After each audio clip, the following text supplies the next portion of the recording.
Sounds like we got some breaking news. Yeah, Jerry Dulac, of course, covers the Steelers in Pittsburgh. Aaron Rodgers has informed the Steelers he plans to sign a contract and attend minicamp next week. Look at that. So Aaron Rodgers has finally made it. All right, so we will put a pin in talking about what Keith Law was just talking with us, but it's interesting. Like, I just have thought the whole, like, the frustrating thing where people were like, "You really going to go into the season with Mason Rudolph as your starting quarterback?" I always thought that was dumb.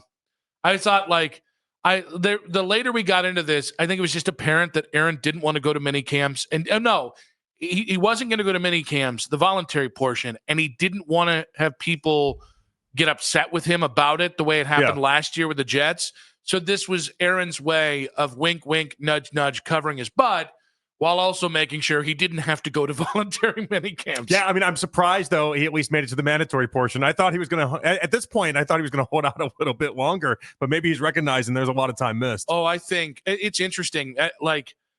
Thinking back to, like, Baker getting traded, I want to say on 4th of July weekend 3 years ago, I thought that was the moment he was DOA in a bad situation in Carolina, because that's really, really hard. If you have, I mean, less than half an offseason, if you've got 33% of an offseason, no matter whether you're Aaron Rodgers, Baker Mayfield, Joe Flacco, like, it's just so hard. The NFL's so competitive. I always thought, I'm going Italian. I always thought mandatory minicamps is where maybe he would make sense to sign. Well, because the deadline that Tomlin had put out wasn't that. And so at this point, if he didn't sign in April, I was like, maybe he'll just wait until that actual deadline that Tomlin was like, well, we got to go with Mason Rudolph. I think what he saw was the chatter around not only Pittsburgh, but some of the Pittsburgh radio stations as well. Again, the 93.7, the fan poll out there said what? It was like, who do you want to start, Mason Rudolph or Aaron Rodgers? The fans voted Mason Rudolph. They got tired of Aaron Rodgers and the prospect of it. They were annoyed by it. You think that got in his dome? Maybe. Like, wait a second. They want Mason Rudolph over me? Maybe I need to stop tugging them around and maybe actually show up and try to be a real quarterback. I can't really refute you just because Aaron clearly cared about the press coverage last year about going to voluntary minicamps. He cares about this stuff in a way that most people just don't. The idea that you would be in any way threatened by mustache Mason Rudolph, oh my God, I'd love to see that. So-and-so. I'd love to see the face when he finds out definitively Aaron Rodgers is coming. I'd love to know that. Did you hear the comments from Big Ben yesterday? No. Yesterday, Big Ben went on this whole tirade about, like, trying to bury the hatchet between him and Mason Rudolph. He's like, I appreciate, he went down a whole Joe Flacco thing. He's like, I appreciate what Joe Flacco is doing in his approach, because I remember, like, 2018, Big Ben went on this whole rant about how he was very confused as to why they drafted Mason Rudolph. He's like, it makes no sense. We need weapons. Why are you taking a quarterback? I'm the quarterback. You're not helping me out at all. And so there's always this feud between the two of them that existed. And yesterday he's like, no, I'm supporting Mason Rudolph. Like, I want to be in his corner. And I wonder if Rodgers is like, oh man, even Big Ben is turning on me over here. Like, I need to figure this out before I lose everyone. I think Big Ben's more opportunistic than that. I think Big Ben probably was like, man, this kid's going to lose it. I'm going to look really good if I do this. I think Big Ben actually thought that Mason Rudolph was going to be the quarterback. I do think, by the way, I'm like, okay, Mason Rudolph, soft. Like, does not like criticism, bit of a baby. Ben Roethlisberger, soft. Bit of a baby, doesn't like criticism. Aaron Rodgers. Maybe we've been wrong about, like, for a long time I've thought the Mike Tomlin's quarterback type was big and dumb. Yeah, which tracks with Mason Rudolph and Big Ben. But now maybe he just likes, like, emotionally sensitive man babies who are just wildly sensitive in a myriad of ways. He's always had the googly eyes, the Adam Gase googly eyes for Aaron Rodgers. I mean, this is it's wild to me that the reception around Pittsburgh, I bet, is a mixed bag at this point, based off of how much Aaron Rodgers has dragged this thing on. Can I tell you, I might be ready to upset the apple cart and maybe change my expectations for the Steelers. Really? Or do we want to do that here, or do we want to do it coming back? No, do it coming back. Because I think Browns fans, I think there's a lot of you out there laughing right now. I think there's a lot, what a joke. He finally signed. That the Aaron Russell Wilson 2.0. I don't think you're like my prediction. This division just got a little bit tougher, and I honestly think the Pittsburgh Steelers have a real chance. I think they're going to win the division this year. Oh, they're going to win the division. Yeah, I think that's a really, really good team that has not had quarterback play halfway near as well as Aaron looked at the second half of last year. I think people are all the way out. I think people are wrong about where Aaron is. Aaron Rodgers and Russell Wilson are not the same quarterback. Russ is washed. He's got the moon ball and short throws, not even intermediate throws. Oh, by the way, more importantly, he can't move. Russ cannot move anymore, and that was such a big part of his game when you wanted to let Russ cook. Aaron showed that he could move in the second half of the season, and I think the idea of when they fired his OC, when they fired Robert Saleh, I think that was all a little short-sighted. I think Aaron ended up playing some of his best football in the last 3 years in the final 6 or 7 games of last year. I think now all of a sudden he's got I think they've upgraded their running game a little bit. I think they do have a wide receiver that's more consistent in Metcalf and Pickens. I like Metcalf. I had good luck beating Lamar Jackson and Joe Burrow consistently. Yeah, it's Aaron Rodgers. It's not Joe Flacco. It's 41-year-old Aaron Rodgers, though. Like, there's still a difference between 41-year-old Aaron Rodgers and Lamar Jackson and Joe Burrow. I mean, Aaron, what's Joe's winning percent? I'm not. I almost said winning you're percentage. going to quarterback wins on this one. How often has Joe won the last 2 years? He was injured 2 years ago, and then last year that was a 9-win season with one of the worst defenses in the entire NFL. Even when they got injured, he was a 500 quarterback that year. Or that team was 500 that year. So I don't think the Bengals are the big. Listen, Joe makes them dangerous. There's just no debate about this. To me, the divisions between either Pittsburgh or Baltimore. Like, I don't even think it's that big of, like, I honestly wonder if I'm couching the take a little bit saying this, because that's a hot take. There's no couching when you say the Steelers are going to win the division. I think Cincinnati is going to be probably a 500 team, maybe a 10-win team. I worry about Cincinnati's defense more than anything. Like, I mean, I think, like, Burrow is going to be great. Jamar Chase is going to be great. They'll be fine. But instantly, even as good as Aaron Rodgers is, he's 41 years old. You are the third best quarterback in the division. And in my opinion, it's not even close. Yeah, I do think it's close. I think Aaron Rodgers was a lot better than anyone want. I think, and this is not saying you're doing this. I think we've all conflated our annoyance, our irritation, our absolute familiarity with what an egotistical guy he is, and maybe borderline narcissist if we're diagnosing things, which we don't have the power to do that. But get it. I'd like Aaron the person can really annoy me. Aaron the football player can still do it. Also, it's not like we see people enter with Mike Tomlin and then all of a sudden come out better than they've were previously. And we have a laundry list of quarterbacks post Big Ben that just don't know what they're doing under center while Mike Tomlin's in charge. I mean, Aaron Rodgers is better than any quarterback they've had, right, including 2020 Big Ben, who was washed. Will Mike Tomlin actually change? Will he be different than what his offenses have been in the previous 4 or 5 years, where it's just built around a run game? And when you look at how they attempt to pass the ball, it's just nothing close to what you would see a typical functioning offense do. I think the offense has changed. I think Arthur Smith runs the style of, and it's, I hate to call it this because this doesn't mean anything anymore, but it is the West Coast offense. And I'd be pretty surprised if they don't pass the ball more this next year with Aaron Rodgers than they did with Russ. I mean, just they need from to. An arm perspective looks cooked. I don't know if anybody watched those last 5, 6. There's nothing about Aaron's arm that looks cooked. It's not what it was when he was 10 years ago. Yeah, no bleep, he's 41. But I think for the Browns, your path to whatever the Browns think the best version of themselves are just got a little tougher, because those 2 divisional games just got a little tougher. But I think because we could have beat Mason Rudolph 2 games. I think who's really going to feel the pinch is going to be definitely Cincinnati, and I think Baltimore too. I think Baltimore's been mostly unchallenged. Like, there's not been a real team the last couple of years that was on. They might have been within 2 wins. They might have been within earshot record-wise, but there's not really been a team that has been able to push Baltimore the last couple of years. It's going to happen with this. As long as they get out of the way with the TJ Watt thing, this is the situation where I think Aaron can step right in. And I think Aaron can do quite well. So what this tells me is that Mike Tomlin has taken his job security, and he really does believe that he's on thin ice.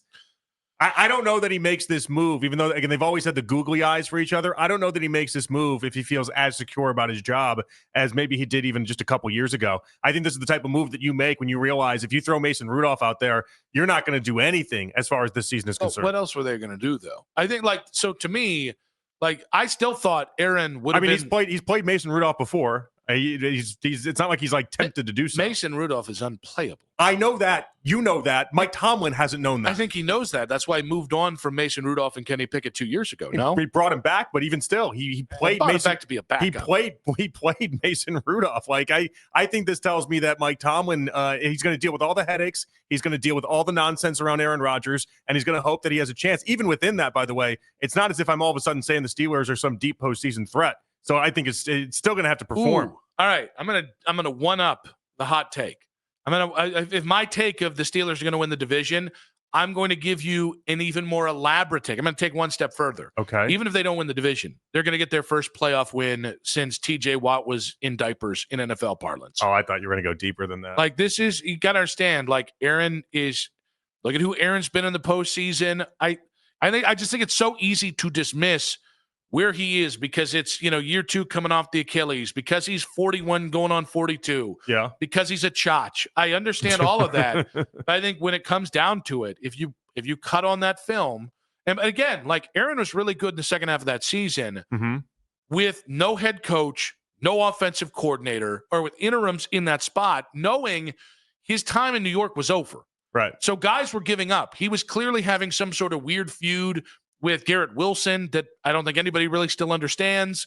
That offensive line had fallen apart. That's why they spent this offseason trying to fix it. The defense was pretty good, but this defense is better than that defense. Like, I think the context, for everything we've said about the Steelers and Aaron Rodgers, I think the context in Pittsburgh is so much better than it was in New York.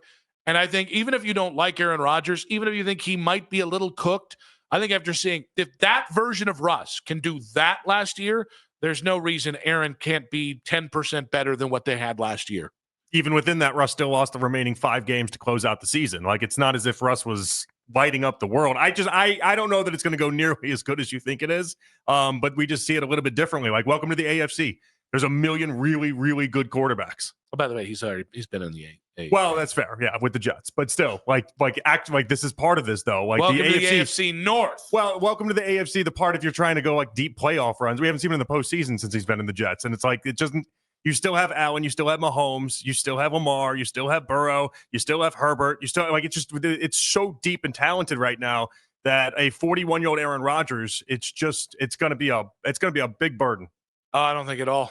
No, I think the pieces around are going to make it a little easier. I also think he's the guy that can turn Freiermuth into a tight end that actually puts up numbers commensurate with his talent. Although that might be something Arthur Smith wanted. Hey, Freiermuth's really athletic and a really well-rounded player. Let me get him involved. Just thinking out loud here.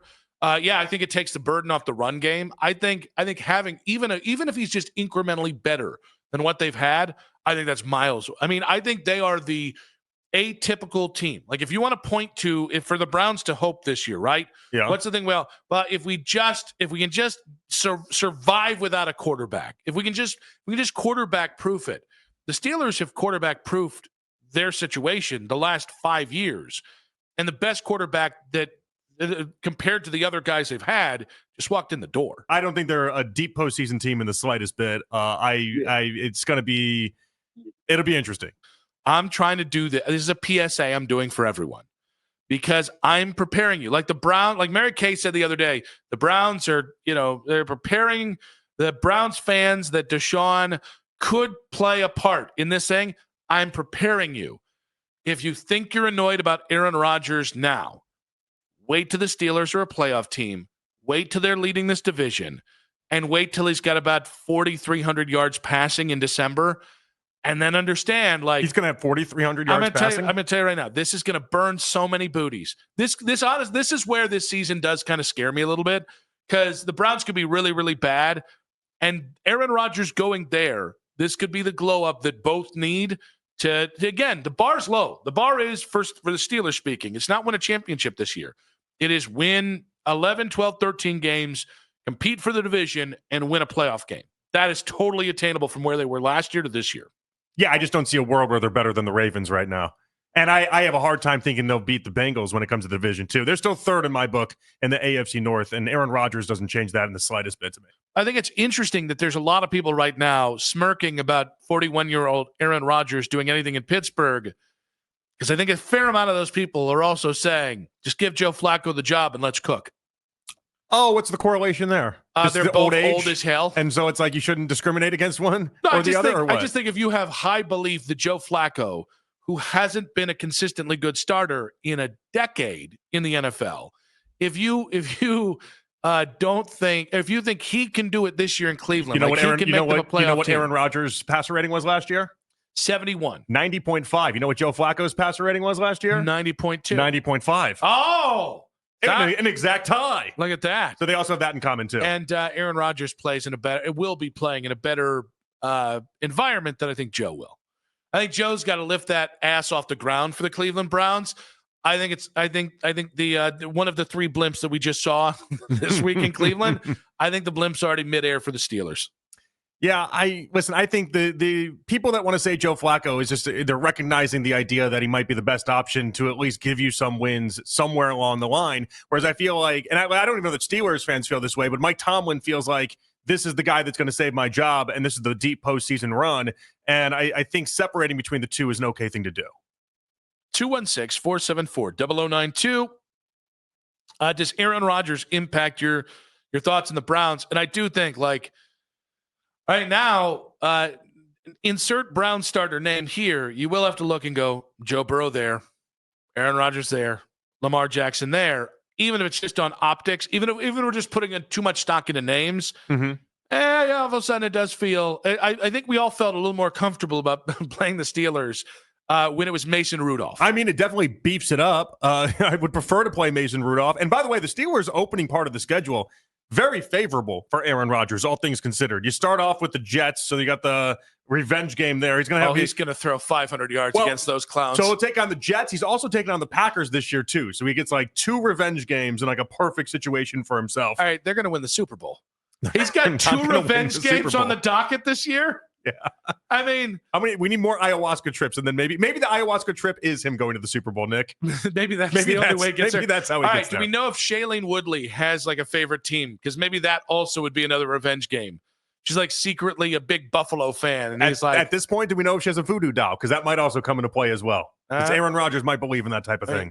2 years ago, I think it worked. So Jets, Seahawks, Patriots before they take on a team in the Vikings that is tough, and then they have the Browns in after their bye week in Week 6. Like there's a real chance the Steelers could start pretty hot, 4-1 out of the gate. Even though I'm just not a believer in Aaron Rodgers at this point. Oh man, and here's the thing: I think most people are where you are, and I totally get it. I understand. I kind of outlined him in the previous segment. I don't think you're against Aaron because he's potentially a narcissist. No, that doesn't. If anything, that makes him more endearing to me. You are team narcissist. If anything, I'm more drawn to Aaron Rodgers. But I think there's just a lot of things that it's easy to dismiss, and I think the Steelers are in the same camp. Like this premature call of the wild that, Tomlin, guys, people have been saying it's Tomlin's last year, or that maybe they could use a change of pace on Tomlin for as long as I can remember. And I want to see him and Arthur Smith do it. Like the one thing I would hold my hat on is I do think Arthur Smith can be the guy to make him actually change, but I got to see him actually do this. Yeah, and maybe that's a great way to put it. If Matt Canada was still there, yeah, I probably wouldn't be saying this. But Arthur Smith actually is a really smart, always liked Arthur Smith. Not a good head coach. No, can't do that part of it. But really bright offensive mind. And going back to his Tennessee days, like the man, he knows what he's doing. A lot of the things you can say about Arthur Smith and what he likes to do are a lot of the things the Browns like to do with Kevin Stefanski. So it's interesting to kind of see the parallels there between their the guy running their offense, the guy running your offense, and their 41-year-old quarterback and your 41-year-old quarterback.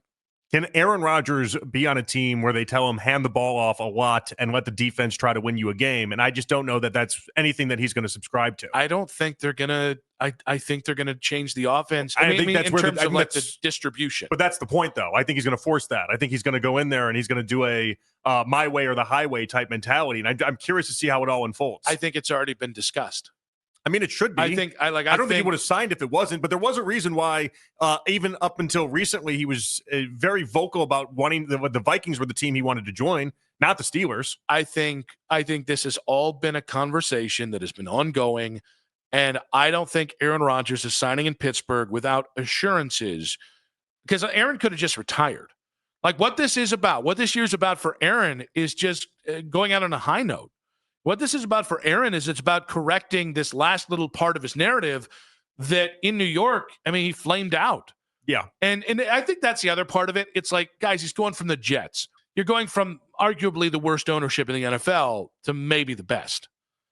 I think the little things do matter here. And I think that I don't want to say nuances because it's the most overused word. I think this could be really interesting. And I don't know, it's always going to be good, interesting for us because if we're 3-10 and they're 10-3, and I think that's right around the time the last time you'll play them this year. Oh, it's going to be nauseating. Oh my God, Yinzers with Aaron Rodgers. Oh, it's going to be awful.